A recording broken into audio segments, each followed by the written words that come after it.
Thank you, everybody. Hopefully you're all having a wonderful evening. Our first speaker this evening really needs no introduction in the field of ufology. Stanton Friedman has been around the field for decades, offering some of the biggest contributions that the field has really ever seen. He's been and I apologize for the mic. He's been a personal friend of mine for many years, and it's an honor for me to say that because, as I mentioned, his contributions really are a benefit to this field, and his lectures are really a testament to the true knowledge he has.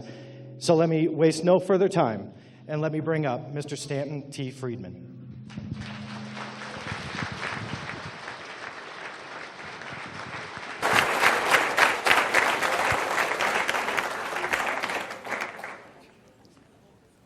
It's a good thing I like short introductions. It is a pleasure to be here again. I've spoken at more of the MUFON Symposium than anybody else. That means I'm older than most of the people here, I think. But I'll start with my standard comments at the beginning of all lectures.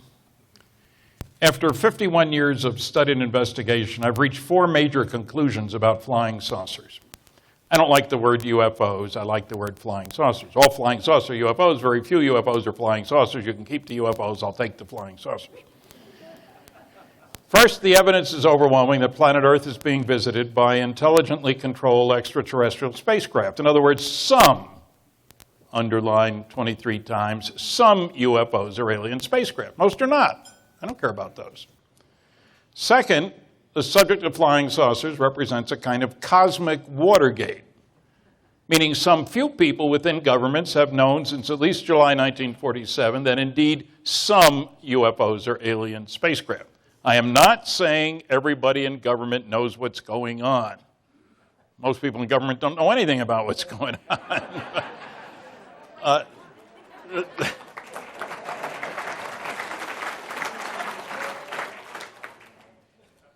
The third is that there are no good arguments against the first 2 conclusions. Oh, they sound great until you look at the data, and then they collapse, and that's what we'll be focusing on tonight. The nasty, noisy negativists, which is what I usually call them, but pseudoscientific anti-ufologists, that's good enough.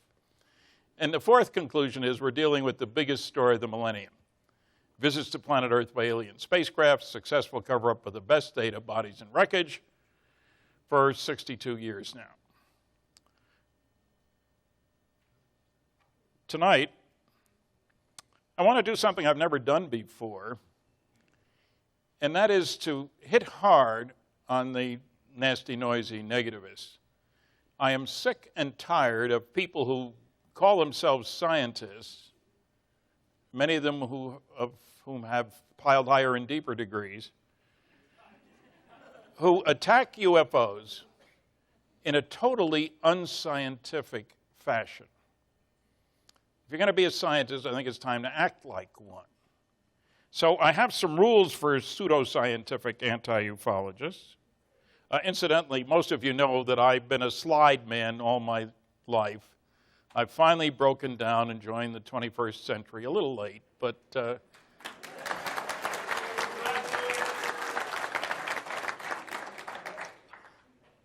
I'm going to give you some of the basic rules for pseudoscientific anti-ufologists. First of all, ignore all large-scale scientific studies of UFOs. I mean, we're scientists. We certainly don't want to look at any scientific data that might change our minds. So in my normal lectures, I talk about 5 large-scale scientific studies, and I ask after each one, because I'm a sneaky son of a gun, how many people here have read this? And if I'm lucky, it's 1% or 2%. And there's a reason for doing that. So when somebody tries to give me a hard time, I can say, you hadn't read any of those sources, had you? Well, no. That's the difference between us then, isn't it? You know. So I learned early on, a long time ago, if you're going to be a scientist, you do a literature search. Find out what's already been done.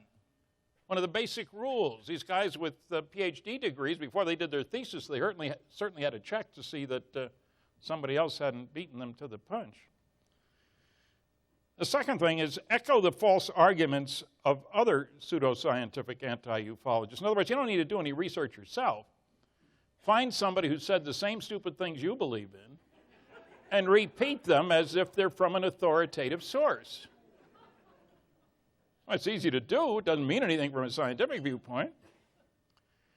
Quote the ancient academics and fossilized physicists. Now, of course, that's one of your major duties. Find somebody who says something negative, and therefore, by definition, something stupid, and quote them. I've heard more physicists say stupid things. You can't get here from there. There is no evidence. And I get physical scientists telling you how aliens would behave. If you were looking for viewpoints on earthling behavior, where would astronomers and physicists come on a list of people you'd go to? Pretty close to the bottom, I would think. Ignore the pragmatic engineers. This is one of my pets. I mean, I'm a physicist, but I worked with engineers in industry. They're the guys who try to get things done instead of figuring out how they can't be done, you know. One of my favorite little stories is Dr. Campbell, an astronomer, who figured out that the required initial launch weight of a rocket to get a man to the moon and back, this is in 1941, pages of equations, published a paper, would have to weigh 1,000,000 tons. Now, the guys who built Saturn V and got us 3 guys to the moon and back, and yes, I do believe we've been to the moon, the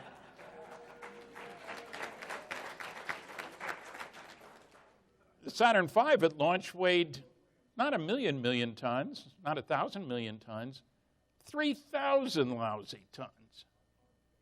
He didn't know a darn thing about how you go about getting to the moon. He assumed a single-stage rocket, launched directly up, limit of 1g acceleration, a whole bunch of other totally stupid assumptions that could only be made by people who know nothing at all about the subject, because none of those were new ideas. So that's one of your major rules now. Misinterpret relativity. I don't mean uncles and cousins. I'm talking about Einstein relativity. I've heard more stupid things. I keep using that word. I don't usually, but they deserve it. Don't you know that Einstein says you can't go faster than the speed of light? So look how long it would take you to get to Andromeda. What do I care about Andromeda? It's 2 million light years away. Give me Zeta Reticuli, 39 light years away. Well, it's still 78-year round trip time, right, Stan? No, wrong. They want half an Einstein. They forget the other part of Einstein is that time slows down for things going that fast. For 37 light years at 99.99% of the speed of light, it only takes 6 months pilot time. We've had guys in space longer than that. Magellan's ship took 2 years to go around the planet. What's the big deal about 6 months pilot time? Also, there was a review of my book, Flying Saucers and Science. Friedman doesn't seem to understand that when you get close to the speed of light, your mass increases, so the pilots wouldn't even be able to move their arms. The mass increases, but from the point of view of the observer, not the guy who's there. Minor difference, you understand. Another one, misinterpreting relativity. Well, Stan, you know, the mass increases. That means it's going to take more and more energy to push particles out the back end of the rocket. Not if they're created with that energy, and we'll show you how to do that in a little bit. With nuclear fusion, the particles are born with an enormous amount of energy. You don't need to get them up to that velocity. They're there. Mother Nature's kind. We've been taking advantage of her for a long time, but she's kind. We'll get into that a little bit more. Ignore the national security aspects of UFOs. I'm still appalled by the fact that the SETI cultists, you know, SETI is silly effort to investigate. You've all heard that before. But the SETI cultists insist there is no national security aspect. When they get a signal, boy, they're going to tell the world. We've just received a signal from a star 650 light years away. Isn't that exciting? Pass the butter, Marge, would you? You know, wouldn't every major country on this planet like to build things with the UFO flight characteristics? You may have heard that we spend a lot of money on developing new means of transport for weapons and people to fight wars. The stealth aircraft only cost $10 billion in 10 years. Every country on the planet would love to be able to duplicate the flying saucer characteristics, flight characteristics. That's national security. everybody would want to be concerned about what happens if the aliens invade. It's not as if we're nice guys and we know they wouldn't invade us. Just throw a number at you. During the Second World War, these idiot earthlings, this primitive society whose major activity is tribal warfare, killed 50 million of their own kind, destroyed 1,700 cities. You expect aliens to be nice to us? How did we earn that? You know, the budget on this planet for things military is going to be over $1 trillion this year. 30,000 children died yesterday of needless, preventable disease and starvation. And today, and tomorrow, and the next day. This isn't a nice place.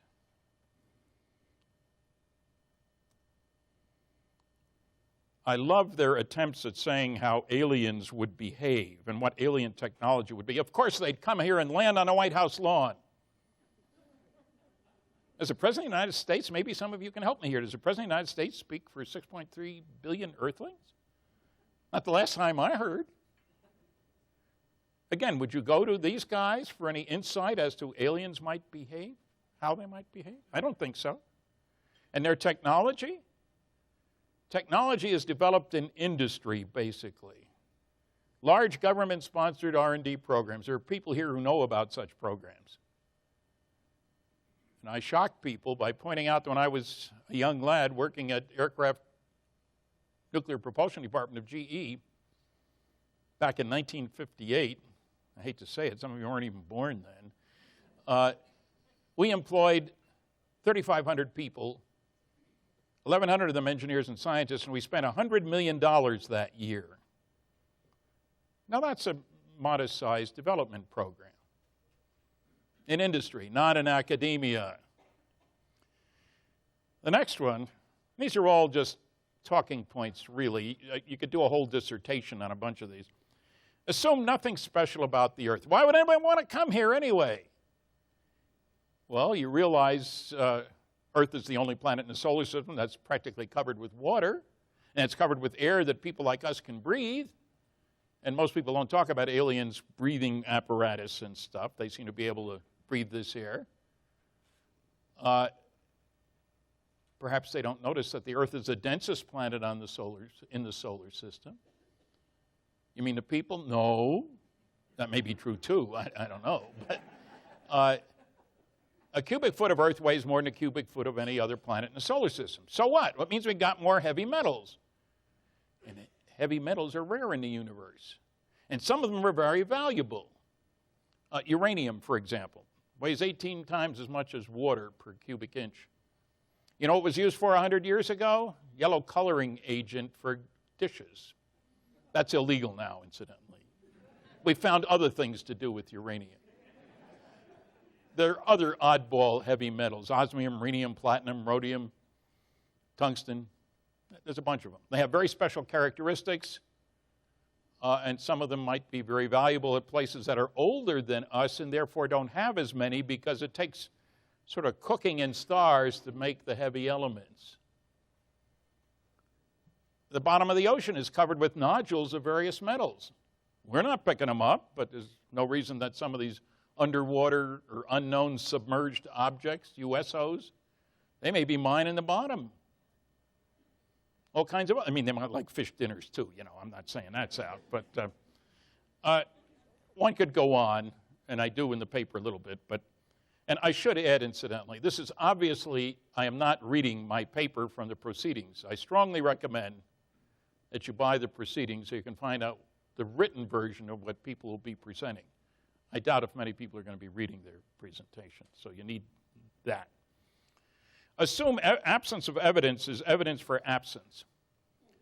That sounds a little weird until you realize Dr. Michael Shermer said, give him a body and he'll believe in flying saucers. He doesn't have one, they can't be real.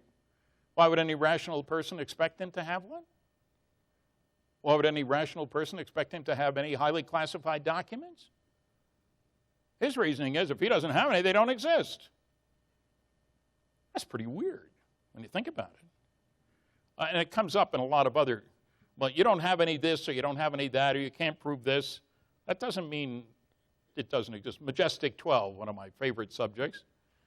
and I feel 98% of the documents are phony, but it's the 2%, 4 documents that aren't, that matter. So watch that kind of thinking, if you can call it thinking. Oh, repeat misinformation about Roswell and the Hill case. I happen to have written books about both of these, so I am particularly concerned with the stupid things that are being said. The scientific director for what used to be the Committee for Scientific Investigation of Claims of the Paranormal, which is now called CSI, I think there's an attempt to make it sound like they're doing something sensible, like the program on television. This is a Committee for Skeptical Inquiry. They're not skeptics, they're debunkers. They're not the same, they know the answer. Let me give you an example. 12 years ago, Dr. Joseph Nickel, who's their chief scientific investigator with 3 degrees in English and a lot of experience as a magician, who's a master of deception to begin with, he knew the answer for, I was on the other end, we were being interviewed at the same time, me in Roswell, he in Los Angeles. We couldn't see each other, but we could hear each other. He knew the explanation for Roswell. That PR man made up the story to try to get attention. You don't even know his name, do you? Well, no. Well, I've known Walter Haut for almost 20 years. To suggest that the PR man for the most elite military group in the world, the 509th, they dropped 4 atomic bombs, nobody else can say that, would make up a story on his own is absurd. Okay, that was in 1950. I'm sorry, the 50th anniversary of Roswell, 1997. So 12 years later, the first issue of the Skeptical Inquirer for this year, the Roswell story is a result of an inexperienced PR man putting out an unauthorized press release. Still doesn't mention his name. It's still total balderdash. He was authorized by Colonel Blanchard, and he'd been talked to about this. So why do you repeat nonsense? There's a lot more about Roswell that's been nonsensical, but that's one example to illustrate the point. The Betty and Barney Hill case. Kathleen Marden, who's here, did most of the work on our book, captured the Betty and Barney Hill UFO experience. And we keep running across people who can't seem to get their facts straight. There was a book, after all, The Interrupted Journey, way back in the mid-'60s. We know what was said during the dreams that Betty had. We know what was said during the hypnosis sessions. And these people can't get either one of these straight. Oh, Barney was just repeating what he'd heard 1,000,000 times, Betty reading about her dreams. Total nonsense. No basis for it. It was just a light in the sky. That's all they saw. Without the hypnosis, they described something that they watched through binoculars, maybe 100 feet away, double row of windows, beings inside.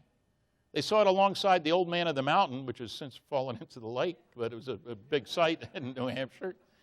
And they said it was twice the size of the height of the face, and we know how big that was, 48 feet, I think it was. This is a light in the sky? It's just Jupiter. They watched it go in front of the moon. Boy, that's strange behavior. And these same stupid arguments get recycled over and over again, despite the fact that the data's all out there. I'm not saying they should all buy our books. It's not a bad idea, but don't bother me with the facts. My mind's made up. And what the public doesn't know, I'm not going to tell them. I like the next one. Well, like is the wrong word, but assume aliens are perfect, so no crashes. I've had some people tell me, now, Stan, look, you're telling me somebody's coming here from 39 light years away, and they crash? I mean, that doesn't make any sense at all. And I say, that's not what I'm telling you. My reading of the UFO scene is that there are motherships, big old ships that carry lots of little small Earth excursion modules. They're the ones that crash. They're the ones that zip around in the atmosphere. And I'll show you a picture later of a big aircraft carrier, which carries 75 little aircraft. 2 different jobs, 2 different modes of propulsion. It makes no sense to suggest, and we do have, incidentally, some very exciting observations of huge motherships. The case up in the Yukon, civil engineer Martin Jasek, he's written it up. He got testimony from 10 different groups of witnesses so he could triangulate. You know, the front end was over the mountain, the back end was over the lake, etc. the size of this thing was only between 0.6 and 1.2 miles long. Miles long. That's a pretty darn big old craft. So, are aliens perfect? Of course they're not. Read Bud Hopkins. There's a brand new book out that Bud has, a memoir. The many cases where abductees are returned with the wrong clothes on, with the shirt on backwards, you know, the wrong house even on occasion. They're not perfect. Why would you expect that they would be? I mean, you'd think we don't have things crash. Those two shuttles just disappeared, you know. They didn't crash. We build things that crash too. Human error, Mother Nature gets in the way, the unexpected. I still don't know what happened to the plane from Brazil to Paris, the Air France plane. I don't know why the plane the other day, and I mention this only because I was in Brazil a few weeks ago, but another plane coming from Brazil hit a downdraft and had to land in Miami. They only hurt about 23 people, I think. Why? They ran into clear air turbulence. Well, why didn't you know it was there? We're not perfect. And aliens aren't either. Now, I get a real kick out of the people who claim there is no physical evidence. Ted Phillips is here. He will tell you in his talk about 3,900 physical trace cases from 92 countries. That's a lot of physical evidence. We have radar visual sightings where people have recorded the radar tapes and recorded the radio conversations with the pilots of the airplanes. Yes, that's physical evidence. MUFON, I guess it was last year, went over the radar tapes from the FAA for the Stephenville, Texas case. And you know what? There were some unknowns there. Big old thing that stopped and stayed in the same place for quite a while. Oh, and some of those Air Force planes that supposedly hadn't been scrambled. You know, we don't have any F-16s up there. Well, there are only 10. How do you lose 10 F-16s? You know? Radar visual sightings are important because we often have cases where we have radar on the ground, radar in the sky, eyes in the sky, and talking to people on the ground. Not just once or twice. Happens often. But you won't hear about it from these pseudoscientific anti-ufologists.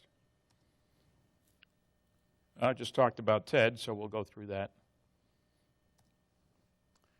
Now, I thought you might enjoy some quotes from experts. This is from Carl Sagan. Now, I liked Carl. We were classmates for 3 years. He's done more than anybody else I know, when he was alive, of course, to get people interested in the notion of extraterrestrial intelligence. Aliens out there, but they ain't coming here. This is an early statement that he made that he didn't change over the next 20-some years. The reliable cases are uninteresting, and the interesting cases are unreliable. Unfortunately, there are no cases that are both reliable and interesting. Was there any reference given for that? No. Why did he say it? I don't know. Is it true? No. I'll show you what the real data is in a minute. But here's an outstanding scientist, probably been on Johnny Carson more than anybody. Everybody remembers who Johnny Carson was. I'm dating myself. That's all right. I celebrated my 75th birthday last week. I'm entitled to date myself. Thank you. That's a reward for living a long time. Here's another bright sighting, a bright comment. The unexplained sightings are simply those for which there is too little information to provide a solid factual basis for an explanation. That's Dr. Ben Bova. He was editor of Analog, a lot of other things. I sent him tables of data, which I'll show you in a couple minutes. Didn't change his mind at all, showing that what he said was totally false. Don't bother me with the facts. My mind's made up. Dr. Isaac Asimov. Now, the whole chapter in my new book about science fiction and UFOs. And it's mostly about the fiction put out by science fiction writers like Isaac. Here's a good example. Almost every sighting is either a mistake or a hoax. These reports are so riddled with hoaxes, and the flying saucers enthusiasts have so many cranks, freaks, and nuts among them, that Hynek, Dr. J. Allen, is constantly running the risk of innocently damaging his reputation by being confused with them. That sounds very profound. Basis given? None. Reference given? None. Is it true? It's total malarkey. Don't bother me with the facts, my mind's made up. One of my favorite astronomers, Dr. Donald Menzel, Harvard University professor, who nobody knew was working for the government for more than 30 years, longer continuous association with the National Security Agency of anybody, which I discovered to my great surprise.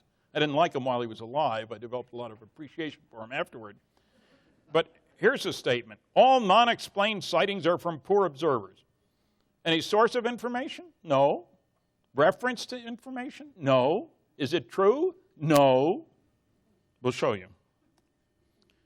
And here's the granddaddy of them all, from no less an authority than the Secretary of the Air Force. Who should know more about UFOs and the Air Force and stuff? This dates way back. But it set the tone for more than 50 years of misinformation. On the basis of this study, he was talking about a study I'll talk about in a minute, Blue Book Special Report 14. We believe that no objects such as those properly described as flying saucers have overflown the United States. I feel certain that even the unknown 3% could have been explained as conventional phenomena or illusions if more complete observational data had been obtained. That appeared in newspapers all across the land on October 25th, 1955. Now, who should know more than the Secretary of the Air Force? Well, as it turns out, almost anybody who bothered to look at the evidence. Now, we first have to ask the question, why such strange views? And I will play amateur psychiatrist. Lord knows they play amateur ufologists often enough. One, smart people like Carl Sagan, Isaac Asimov, etc., believe weird things that there is no useful data because they are skilled at defending beliefs they arrived at for non-smart reasons. And there's a second reason, the confirmation bias. That's the tendency to seek or interpret evidence favorable to already existing beliefs and to ignore or reinterpret evidence unfavorable to already existing beliefs. Now, the author of that book, Why People Believe Weird Things, Michael Shermer, head of the Skeptical Society. But he never turned it around on himself. When we appeared on the Larry King Show, he started off by saying, look, there's nothing to UFOs. This is one of those phenomena, borderline, if you will, paranormal, for which there's just too little information to reach a conclusion. So you're always going to get a 5% residue effect. Sounds very profound. It's total nonsense. He gave me an opening big enough to drive a truck through, and I took it. Here's the report, biggest study ever done, just so you have a title for it. Blue Book Special Report 14. There are a few copies at my table because some people say, show me. Well, you can look. There's a categorization of 3,201 sightings from BBSR 14. That's Project Blue Book Special Report 14. I'm used to using a pointer, but I can't see the screen, so it's very difficult to do that. So I got to use this technical gadget up here. Okay, the unknowns, they're the only ones we're interested in. Percentage unknowns, 3%? Forget it. 21.5%. That's not a mathematical round-off. It's an outright lie to say 3%. Oh, notice the next to the last category there. Insufficient information, 9.3%. Here's a quality. Let me go back on that once. He says if more observational data had been available, they'd have been explained too. By definition, that was untrue. It was a lie. If there wasn't enough information, it was listed under insufficient information. What you'd expect. Okay. Here's the quality evaluation. Remember Carl said something about reliability? Well, they did a quality evaluation of all those cases. Of the excellent sightings, 35% were unknowns. Of the worst ones, only 18%. They did something else. They asked an obvious question. Is there any difference between the unknowns and the knowns? Maybe we just missed the boat. They did a chi-square analysis. Don't worry what that means. Looked at 6 different characteristics, apparent size, color, shape, speed, that sort of stuff. And they found that the probability that the unknowns were just misknowns was less than 1%. Less than 1%. The two groups do not match. So where do these guys get off making these false proclamations and not being challenged by other scientists or the media? It's like there's an embargo on, don't say anything that would embarrass pseudoscientific anti-ufologists by showing the truth as compared to what they say. Now, lest you think this happens only with regard to UFOs, it doesn't.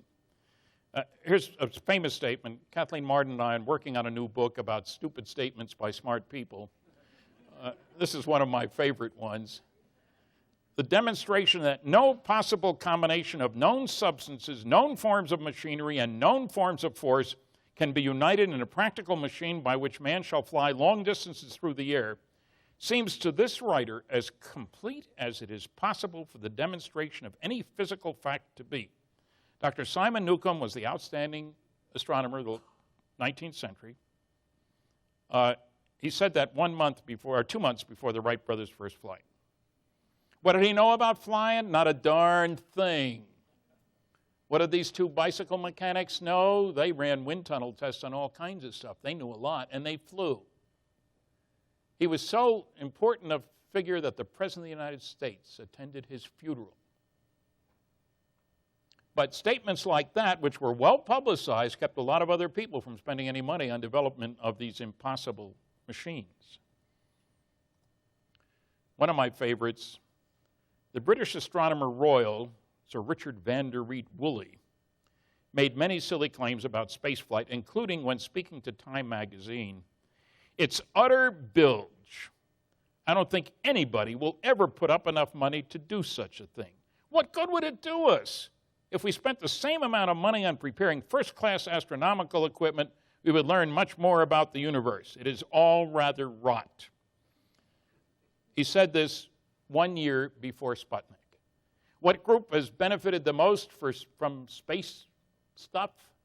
The astronomical community. Got a whole bunch of outstanding observatories up there, not just the Hubble, there's a whole bunch more. But again, attitudes like this have kept people from being involved, governments from spending the money. You got to fight against this kind of nonsense. I might as well throw in a few UFO pictures just on general principles. These are ones you don't see very often. This is Salt Lake City, Utah. The date's there. That's the Mormon temple that you can see over on the right side of number 3. And here. I stood at the exact place where these pictures were taken. I met with a photographer. There wasn't a glass thing there that he could be pasting stuff on or anything like that. I particularly like this one because I believe that's an ionized air plasma around it, related to a magneto-aerodynamic propulsion system similar to the electromagnetic submarine that was built in the 60s and successfully operated. But I figured this would be a little different from the usual stuff. Now, I get particularly upset at the failure to take into account the advancements that have been made in propulsion systems. I like this one because I worked on this. This is the NRX A6 nuclear rocket reactor propulsion system. It's not a model. This thing operated successfully way back in 1968. It was this big. Turn off the phones. It was this big. The power level was 1,100 megawatts, half the power of Grand Coulee Dam. This big, 1968. Make a great upper stage for a trip to Mars. But of course, we don't have courage enough to set a goal to go to Mars. We're talking about the possibility of perhaps at some time in the future investigating the possibility of going to Mars. That's leadership? Not where I come from. But this is a real system, real hardware. You paid for it. It's on the shelf. There's a bigger one. Los Alamos built one. This is the 1B. The 2B was maybe 7 feet diameter. Power level was only 4,400 megawatts. Twice the power of Grand Coulee Dam. It was this big. It was successfully tested way back in the late 60s. Not by some university crew, Los Alamos National Laboratory, which was technically operated by the University of California, but we don't count that. Now, one of the areas that really distresses me is the noisy negativists, the pseudoscientific anti-ufologists, act as if the only way you could get anywhere outside the Earth would be with the chemical rocket. You know, you heard that on the Peter Jennings mockumentary on February 24th, I think it was 2005, when the head of the Hayden Planetarium in New York commented with a laugh that, you know, scientists like to be there when their experiments are finished. Our fastest craft is the Voyager spacecraft. It takes 70,000 years to get to the next nearest star. Who's going to talk about going to other stars? He didn't tell you a vital fact. There's no propulsion system on the darn thing. It's been coasting since it left Earth. It's like saying throw a bottle into the ocean. It'll tell you how long it takes for a nuclear submarine to get across the ocean. Or fly a kite, and that tells you how long an airplane will take. Total nonsense. But is there a better means? You'd think every astronomer in the world would know. They all know that the stars out there, there are lots of them, they'll tell you that, produce their energy, not by chemistry, but by nuclear fusion. I'm not saying that's the ultimate. We haven't been around very long. We're newcomers on the universal stage, the neighborhood stage. I like nuclear fusion. If we didn't have it working, the sun wouldn't be producing the energy we need, and we'd be tough out of luck. But can you use it for propulsion? Of course you can. It's going to cost you a lot of money. But Aerojet General Nucleonics had a $9 million contract with the United States Air Force to look at nuclear fusion for deep space travel. Way back in the 60s, early 60s. I worked on the program. And it's kind of nifty. What's the advantage of fusion? Well, you'll see some numbers up there. MeV, million electron volts. It's an amount of energy. Now, how does that compare with what we normally know? Well, chemical reactions, you know, burning gas in your car, if you don't have a hybrid. You produce, there's a few electron volts, under 20 electron volts per chemical reaction. Fusion reactions can produce as much as 18 million electron volts per reaction. And if you use the right stuff, and engineers like to do the right things, not the wrong things, and say it can't be done, you can produce almost all your energy in charged particles. Now, who cares? Well, a charged particle has the beauty that it interacts with electric and magnetic fields, and you can make them all go that way, out the back end of the rocket. You're not accelerating them to 18 million electron volts. You're just directing them that way. So, and a crude way of putting it is, you can produce particles that have 10 million times as much energy per particle as they can get in a dumb old chemical rocket. Not 10, not 1,000, 10 million times. Is this something new and incredible? Every astronomer knows that fusion is what makes the stars work. Again, I'm not saying it's the ultimate. Of course it isn't, because we're not the ultimate in thinking. We'll find something new.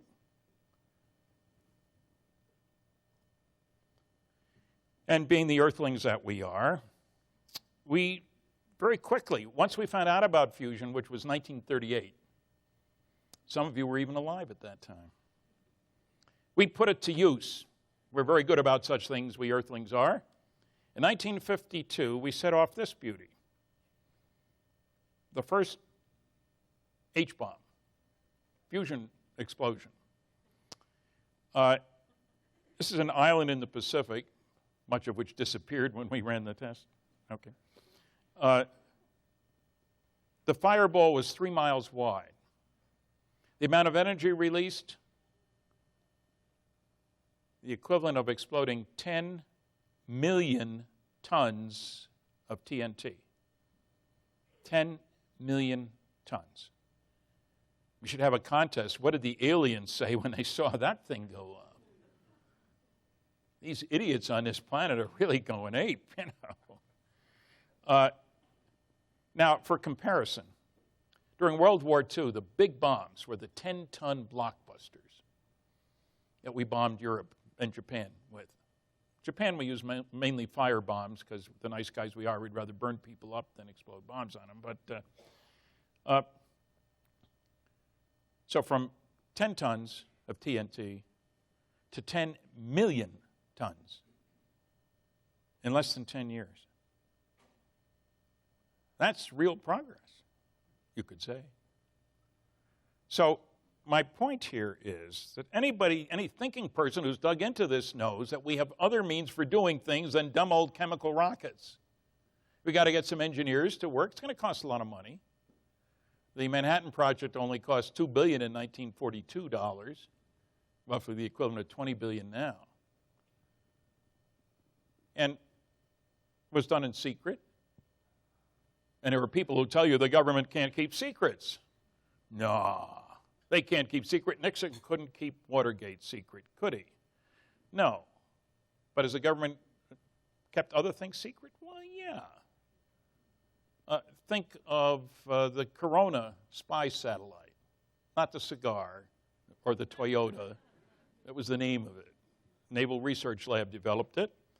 The first one, which was successful, got more information about Soviet military installations than all the U-2 flights that preceded it. That was in 1960. But since we can't keep secrets, somehow we managed so that the public never heard about this until 1995, by which time techniques, of course, had greatly improved, as you might expect, because we spent a lot of money on it. One example, the National Reconnaissance Office. They're the big guys on the block. They spend, nobody knows, but it's estimated their annual black budget is $10 to $20 billion a year, not under direct congressional control. But they launched 7 Poppy satellites between 1962 and 1971. These were spying on Soviet ships at sea. We first found out about those in 2005. And NRO is famous for having satellite, the business end of a satellite, cost as much as $250 million. That's a lot of money. Done in secret, not by 6 professors and 12 grad students, I might add.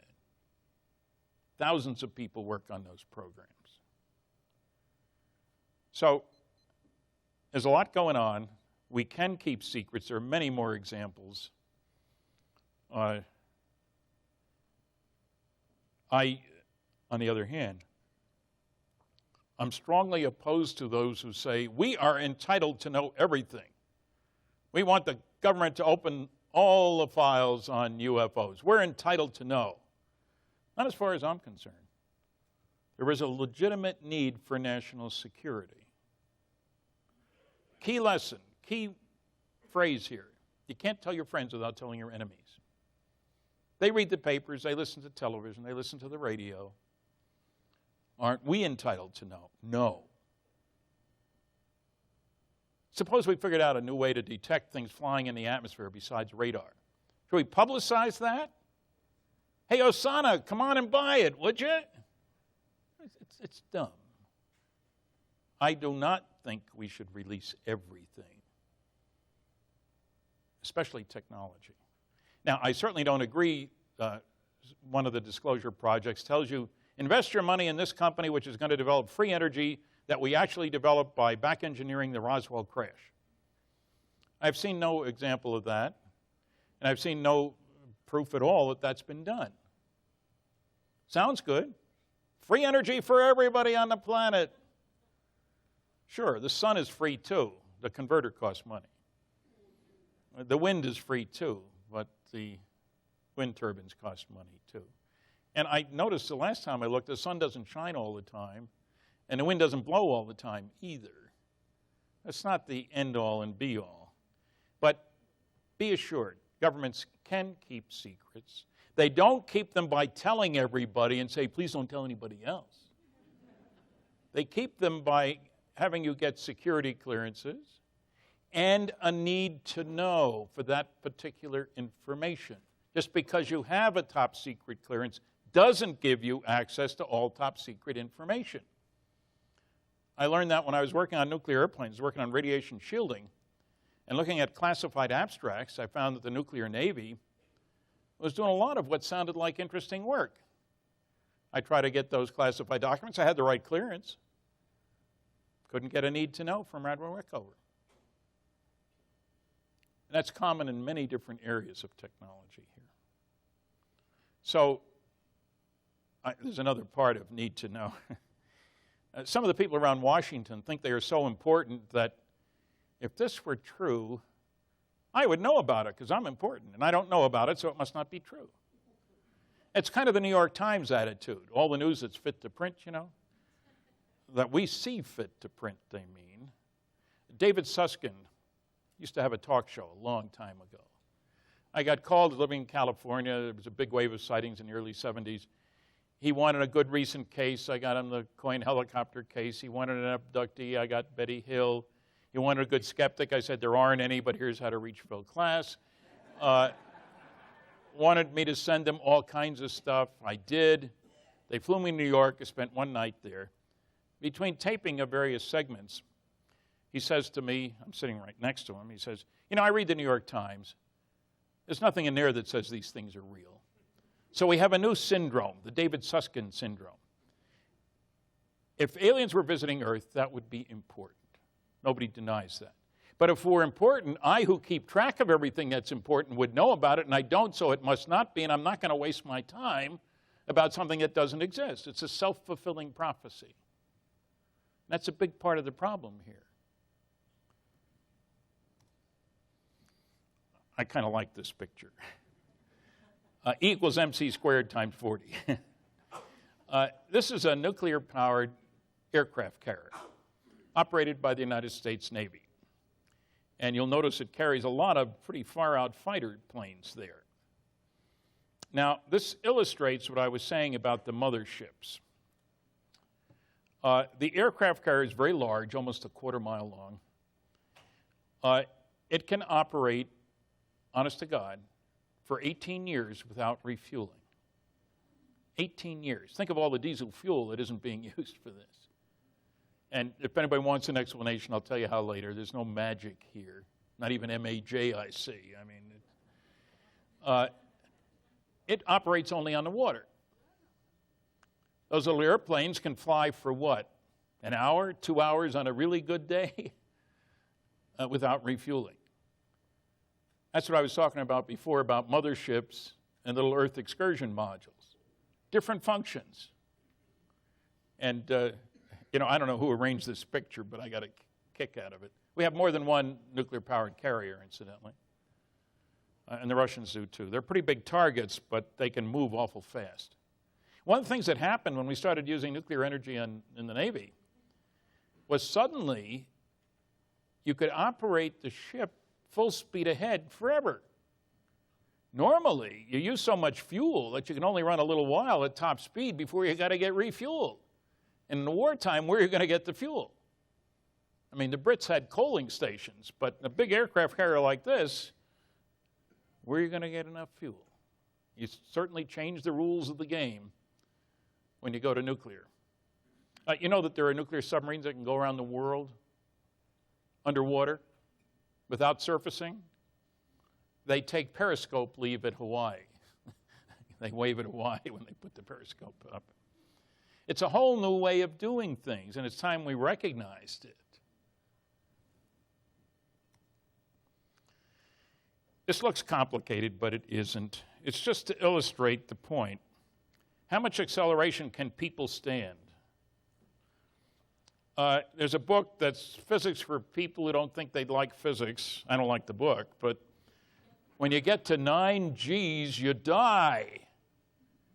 Well, yeah, if you smash into a wall while being accelerated at 9 Gs or 2 Gs, you're going to get clobbered. Well, how much acceleration can you stand? The answer very simply is it depends. What does it depend on? Well, the direction of the acceleration versus the body. Ever notice that the astronauts go up on their back? Why is that? Because back to front they can stand a lot more acceleration than foot to head. Your knees and hips don't really like all that acceleration. It depends on how long the acceleration is operating for. It turns out, look at the, whoops, told you I was new at this. Look at this curve here. Back to front, a trained pilot can perform a tracking task while being accelerated at 14 Gs for 2 minutes. Now, what does that mean? 14 Gs is an acceleration of 300 miles per hour per second. So properly constrained. You're not walking around drinking a beer while this is going on. You can stand 14 Gs for 2 minutes, 120 seconds. That means at the end of 1 second, you're going 300 miles an hour. And in 10 seconds, you're going 3,000 miles an hour. At the end of 2 minutes, you're going 36,000 miles an hour, and you're long since out of sight and off the Earth. These are measured data. They're done on centrifuges. We're not sending guys in space to do this. This is measured data. Now, what's equally intriguing, if you go back to the short times, it turns out you can stand 30 Gs for 1 second. What does that mean? 0 to 600 miles an hour in 1 second. You'd certainly say that was impossible if you saw that happen, wouldn't you? But the reality is 0 to 600 miles an hour in 1 second. And you can handle it. Not for long. And you can't be 85 years old and just had 3 heart attacks. Well, you know, there are limitations on these things. But I hear people talking about it. I have great fun on campuses. Sometimes I'm asked to do a physics seminar, and they're lying in wait for me just ready to pounce, you know. And I make sure I talk about things I know they know nothing about. Nasty. And then I ask them simple questions. What's the numerical value of 1 G? 9.8 meters per second squared. I said, that's right. How do you relate that to a Corvette? They look at me like I'm speaking Swahili. They don't want to deal with the real world. Well, 1 G is about 23 miles an hour per second. Or 21, I'm sorry. So at the end of 3 seconds, you'd be going 63 miles an hour, and boy, you got a hot car, too. Because a typical car takes 5, 6, 7 seconds to get up there. That's 1 G. Then I ask them, okay, how much is the speed of light? 300,000 kilometers per second. Everybody knows. I say, okay, how long does it take at 1 G to get to the speed of light? It's a multiple choice question. 1,000 years, 100 years, 10 years, or 1 year. You'd be surprised how many of the profs guess 1,000 years. Or 100 years, or 10 years. It's 1 year. 1 lousy year at 1 G gets you close to the speed of light. That's the real world. We all know we can stand 1 G. You're standing it right now. So these are the kinds of things that get me upset at some of these guys. Here's the star, one of the many 26 different three-dimensional models that Marjorie Fish built based on the Betty Hill star map. It's a fascinating piece of work done by an amateur who was very smart. It's talked about in the book, Captured. I bring it up because most of the outsiders, of course, don't know anything about it. And they'll give you phony reasons for why the work doesn't mean anything. Zeta 1 and Zeta 2 reticuli, that's what we're talking about. Just to give you a different perspective. Here are 2 sun-like stars that are 1/8 of a light year apart. That's 35 times closer to each other than the sun is to the next star over. They're only 39 light years from us, and they're a cool billion years older than the sun. You think they might know something we don't know? I do. This gets into all these questions of technology and cover-up and all that sort of stuff. This is about the Majestic 12 documents and how I think some of them are the most important classified documents ever leaked to the public. And don't listen to most of the baloney, you'll hear about them. Oh. Bill Nye, the science guy, on Larry King. You know, Bill Nye, whose purpose is to deny, you've heard that before. He showed a document in which a person's address had been removed. All these people are saying there's a cover-up. There's no cover-up. They're just respecting privacy. Fortunately, I had my book with me and could pull out this one. This is a CIA UFO document. It took me 5 years to get, and you can read 8 words on it. And they're not people's addresses. And people say, why don't you just scrape off the black? They Xeroxed it first. They're not stupid. They may be nasty, but they're not stupid. This is my favorite one. On the whole page, this is a CIA UFO document. It took me 5 years to get. Deny in toto. They couldn't find 8 lousy words to declassify on this. But they're not holding anything back, Stan. There's no cover-up. The NSA, typical NSA document. This took a lot of years to get declassified. Isn't it exciting? You can read 1 sentence per page of 160 pages of NSA UFO information. Very exciting. Don't tell me the rest of that is sources and methods information. That's the excuse given. I don't believe it for a minute, and you shouldn't either. Crash saucers, there's my early book. There are a few copies available, if we haven't sold out by tomorrow night. One of my favorite explanations for Roswell's story, the crash test dummies. I talked to this gentleman after he was retired. He was a colonel. He was in charge of the program. The one in the middle is Sierra Sam, the dummy. He pointed out to me that he weighed 175 pounds and was 6 feet tall, and none of them were dropped until 6 years after Roswell. 6 feet tall, 175 pounds, and somehow it morphed. I mean, time travel is bad enough, but it morphed into a critter less than 4 feet tall with a big bald head. That's pretty good stuff for Hollywood, not for the real world. Oh yeah, the wreckage from the Roswell crash. You notice a little piece of paper that General Ramey's holding in his hand. This was taken with a very fine speed graphic camera with very high resolution, not like today's solid-state cameras, digital cameras. The Air Force says they showed that to an agency, unspecified. They couldn't find anything to read on it. Dr. David Rudiak did, and he's an optometrist. He knows something about vision. And it talks about victims of the wreck and other nice, normal terms like that. All balloons have victims of the wreck in them, don't they? Jesse Marcel Jr. wrote this book. I wrote the foreword. You know, he was on that mockumentary. They didn't bother to say that he was a medical doctor, a colonel, a flight surgeon. And when he was on the show, he was on leave. He put in 225 combat hours flying helicopters in Iraq.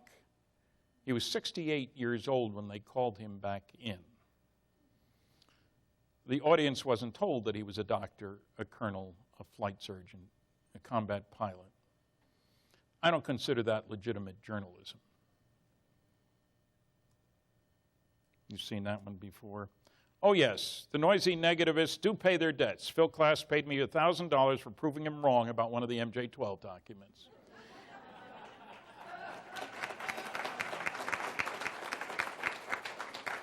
He told everybody about challenging me and nobody about paying me. That's why there's a copy in my book. Another good book. How come the astronomers who are anti-UFO never talk about it? The astronomer who was the Air Force consultant for 20 years. Why would he know anything? Dr. J. Allen Hynek. Excellent book. The Condon Report. According to a special UFO subcommittee of the American Institute of Aeronautics and Astronautics, world's largest group of space scientists, 30% of the 117 cases studied in detail could not be identified. You didn't hear it from Dr. Condon or from the noisy negativists. One of the better documents, Symposium on UFOs, hearings before the House Committee on Science and Astronautics, testimony from 12 scientists. I was the only one without a PhD. I'm proud of that, I guess. The best papers by Dr. James E. McDonald report on 41 excellent sightings. How come the noisy negativists never talk about this one? It's a government report. You've seen most of these already. There's some DVDs out there. Here's testimony from 27 Roswell witnesses, most of whom are dead and cannot be interviewed again, by anybody I know anyway. Shoot Them Down about the Flying Saucer Air Wars of 1952. Excellent work by Frank Ficino. 1 minute, okay. Well, we're coming out just about right. There's a 2 DVD set. Thanks for listening. Hey, it came out right. Thank you.